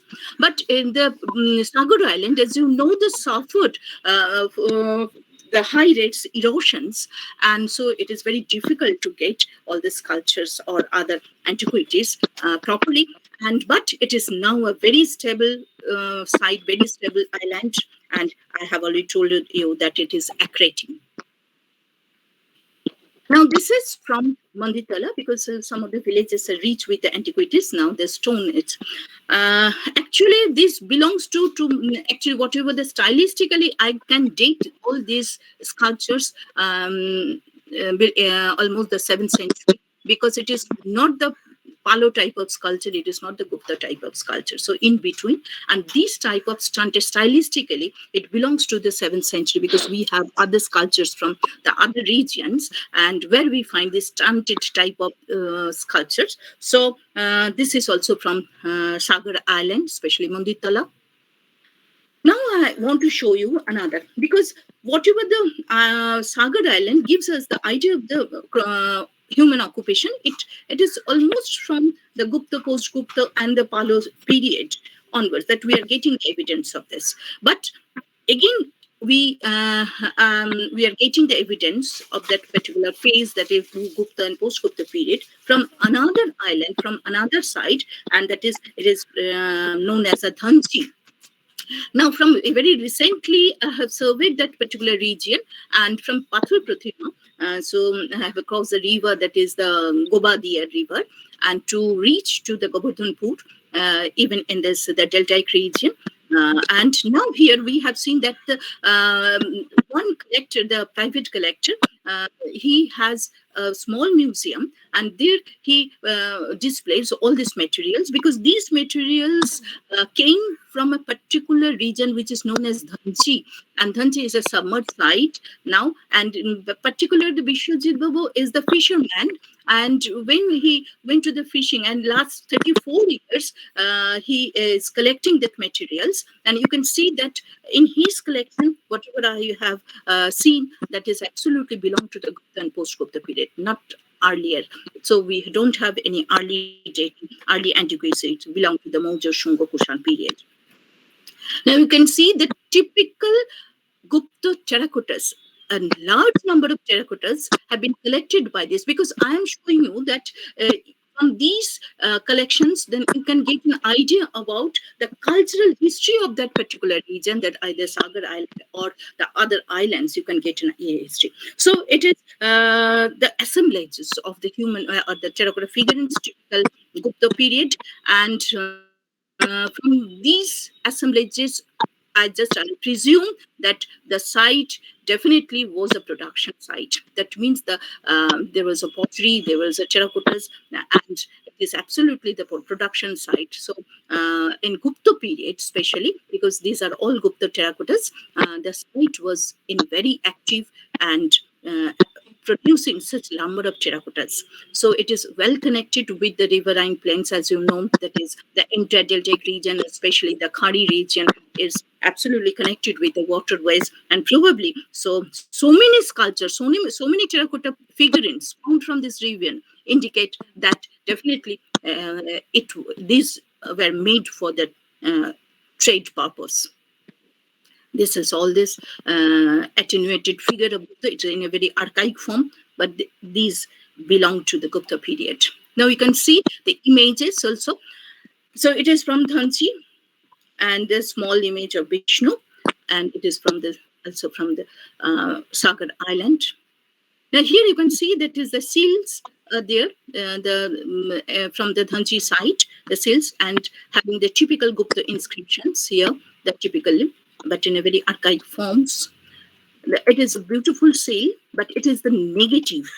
That means it is the seal, but we definitely, that is, we can get from this, the seals also, that is absolutely Gupta in an archaic form, Gupta Brahmi in the archaic form. So these are the materials we have right now in our hand. But if we collect, if we simply, if we assume based on these assemblages, then we can surmise that the entire region, Sagar or other region, almost from the Gupta, post-Gupta period, was very, very flourishing condition. So, but the particular region doesn't have any pre-Gupta phase right now, because it should be surveyed. It should be surveyed extensively. We can survey this particular region, village to village survey will help us to know the history of that particular Sagar Island. So with this, now I'm ending my lecture and giving the and just I would like to thank our President, Secretary, and the Professor Roy for inviting me here to say a few words about the Sagar Island. It is simply a journey of the Ganges from its origin to the sea, but it enters into the sea. Thank you. Thank you very much, Professor Basu, for this wonderful lecture. We always, all of us from our childhood, we know about the story of Bhagirath. And also Sagar being, we live in the state where Sagar is located. And Sagar, on Makar Sankranti, it's very auspicious for people to visit Sagar Island and have prayer at Kopil Muni's ashram.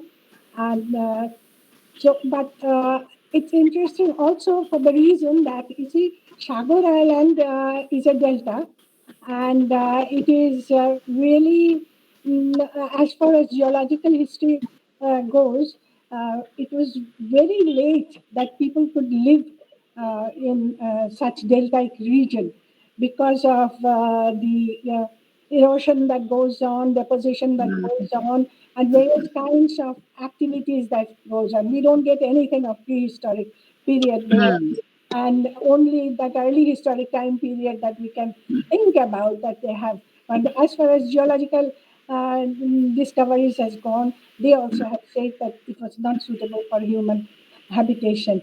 But it has got a very interesting place in the history, in the epics, and in the mind of the people, local people, and all of the Indians.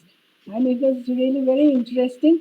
And I don't know whether there is any question or anything in the chat box. Shormishta? Yes, there is one question from Madhusudhan Mondol. He said, Honorable Madam is delivering excellent lecture at the esteemed topic. I have small question from the respective madam. Please, madam, give me a small idea about cultural heritage in West Bengal that is formed by the side of Holy River Ganga. By the side of Holy River Ganga. Acha, the Ganges. Actually, I have already told you that is the whatever from we have in the early culture or the of the human occupations or the occupational labels. So it is absolutely at par with the Middle Ganga plain, because whatever the culture we have, almost from the Maurya, Shunga, Kushan, Gupta, whatever the antiquities we have, it is at par with the Middle Ganga plain. So it is absolutely influenced by the Gangetic civilization of the Middle Ganga plain, Middle and Upper Ganga plain. So the culturally, if you see, that is the early culture of that particular, they started almost from the Maurya Shunga period. But we have definitely a Chalcolithic background. That means that people having that the particular culture with their village culture. But sometimes after advent of the iron, where that the village people also started using that particular iron. So at the earliest we have, I am leaving aside the prehistoric background because we have the prehistoric site, definitely. But in the Ganga plain, we do not have such this. We have that only the early historic, but a particular region, in the Rara region, we call it, that is in certain part we have the Chalcolithic culture of West Bengal. But the Ganga plain, up to Sagar, whatever we find from the Maurya Shunga level, not before that. It's very interesting. If I may add a little bit, what I have also seen, the work that has been done by Vidula Jaiswal and Archaeological Survey of India, DRMIU, it has shown that the banks of Ganga was not suitable for human habitation for a very long time period. And that was truly after 1900 BC that the banks were suitable for human habitation, because there were a lot of, on the northern side, there were a lot of tectonic movements that were going on because Himalayas was rising. On the other hand, on the Vindhyan side, the landmass was stable. On the Vindhyas, there were people living, on the foothills of Vindhyas, people were living. But it actually points out what you have done a lot of work, and your expertise is more than mine. But what is shown that it's very late. Yeah. Considering me as an anthropologist and also from the prehistoric side, it's rather a little late in human history when the civilization has grown in its full strength, that the Ganga has got its importance more in its true sense. I find Professor Tiwari back here. If he can, would like to put in something in this discussion.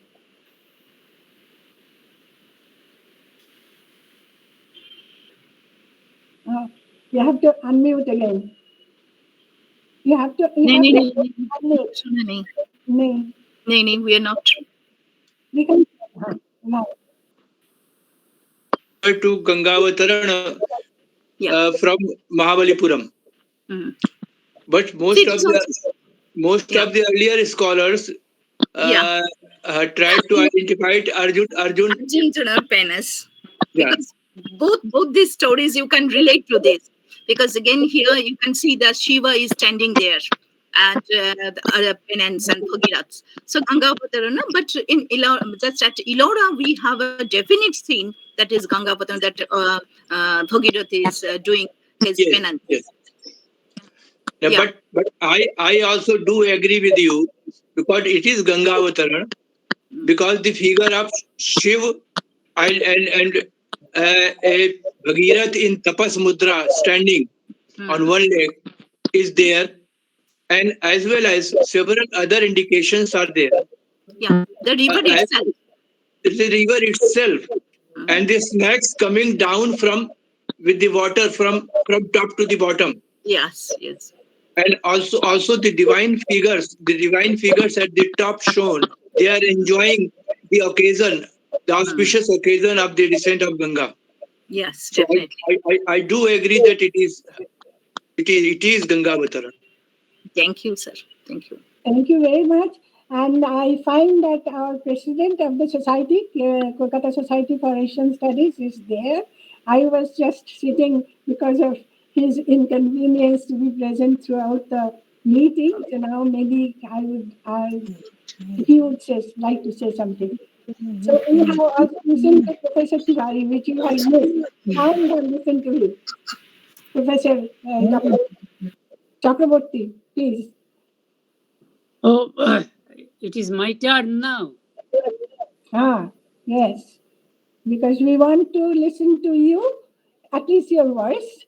And In fact, so whatever you listened to Durga Basu fully, and you missed most of the Professor Tiwari's lecture, but you can just sum up about whatever he has spoken. I have summed it up. Madam Chairperson, I'll Yes. begin with a word of apology for Professor Tiwari. Tiwari साहब मुझे क्षमा कीजिए कोई बात नहीं because of some unforeseen situation I could not really be present and hear your lecture, but I read the brief of it, which came in the form of abstract, so I could form some idea about that. And Madam Professor Durga Basu's last part I have heard. So I won't go into any part of the lectures because it is not a wise proposition to enter into the discussion without hearing it properly.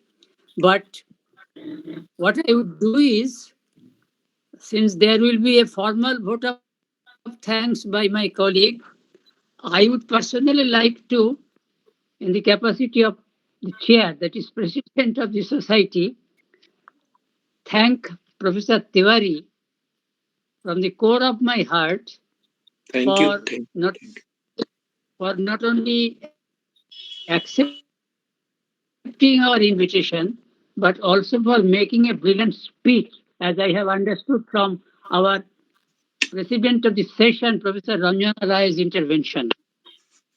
And what I can foresee is whoever might have thought about this program, whoever might have conceptualized it,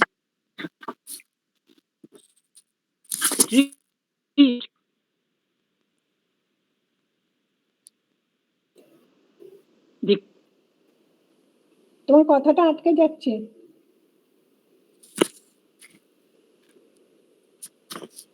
of civilization. You are not audible, sir.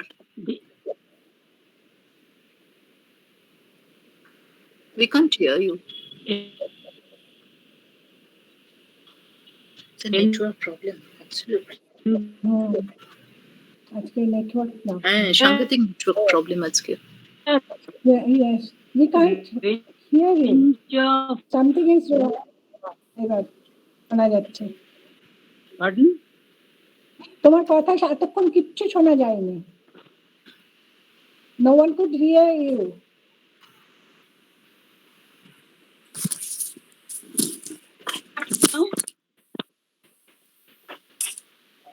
Now, yes.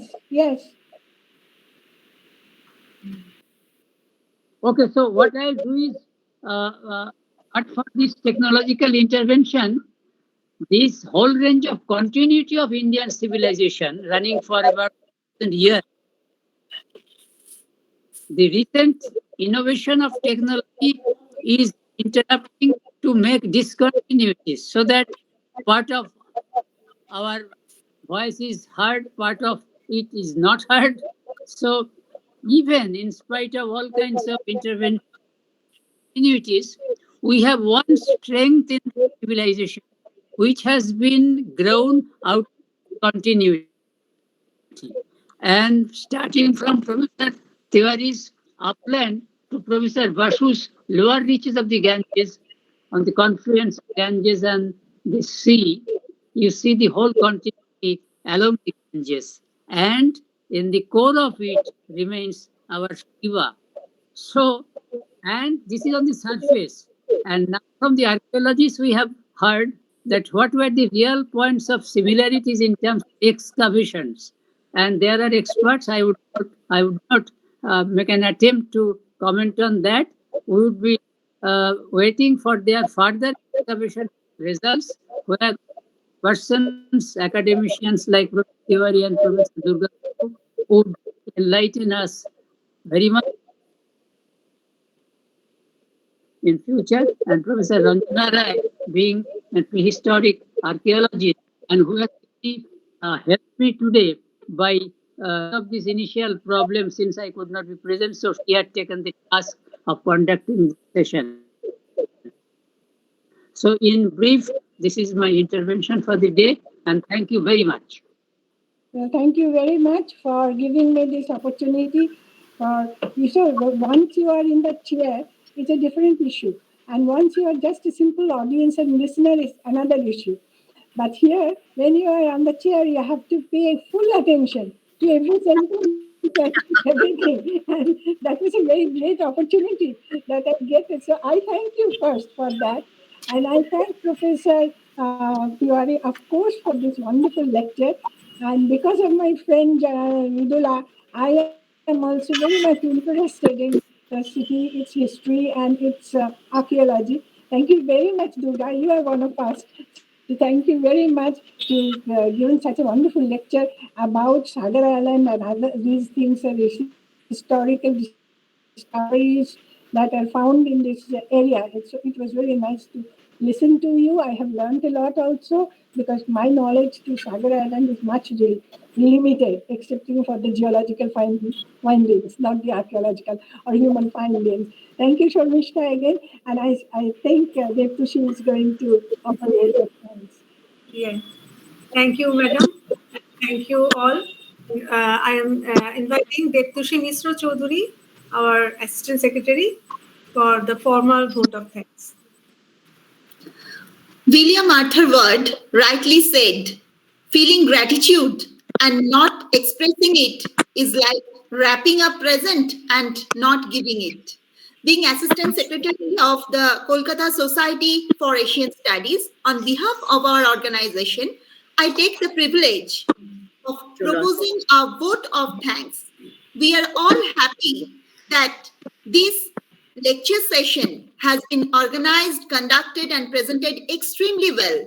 First of all, my sincere thanks to our first speaker, Professor Dr. Maruti Nandan Prasad Tiwari, for accepting our invitation and for being with us today, who spared time from his busiest schedule to grace this occasion. Thank you, sir, for your interesting and highly informative speech. We are enriched a lot by your speech. I want to express my heartfelt thanks to our second speaker, Professor Dr. Durga Basu, for accepting our invitation. Thank you, madam, for being with us. Your valuable, thoughtful, interesting speech enriched us a lot. Thanks to both our speakers again for answering those questions and for the great presentation. It was a pleasure to have you with us. I owe special gratitude to our president for supporting us all time with his immense inspiration, guidance, and encouragement. This occasion becomes a memorable success. Thank you, sir. Your presence made this occasion so graceful. I want to thank Professor Dr. Ranjana Rai, Vice President of Kolkata Society for Asian Studies and the Chief Editor of Journal of Kolkata Society for Asian Studies. Thank you for your presence. The program was presided by you. It was an interesting session. Thank you, madam, for your valuable guidance, support, and encouragement. We are grateful to our secretary, Dr. Shurmishtha Debasu. I thank her for her kindness, her interest, her effort, and continued support. I thank Mr. Tamogno Rai, being a lecturer of college in Sarojini Naidu College for Women in Computer Science Department. With a lot of duty and liabilities, he spared time for us to grace this occasion with his technical knowledge. Thank you, Mr. Tamogno Roy, for your immense technical support. Today, I take this opportunity to express my deepest sense of gratitude and appreciation to all those made this event such a resounding success. So, last but not the least, I thank all our members of Kolkata Society for Asian Studies and today's audience for your kind cooperation in making this event a great success. Thank you, one and all. Thank you all for attending. We hope you have learned and enjoyed these presentations. This concludes the session revisiting the epic sites, archaeological explorations, and excavations. Thank you.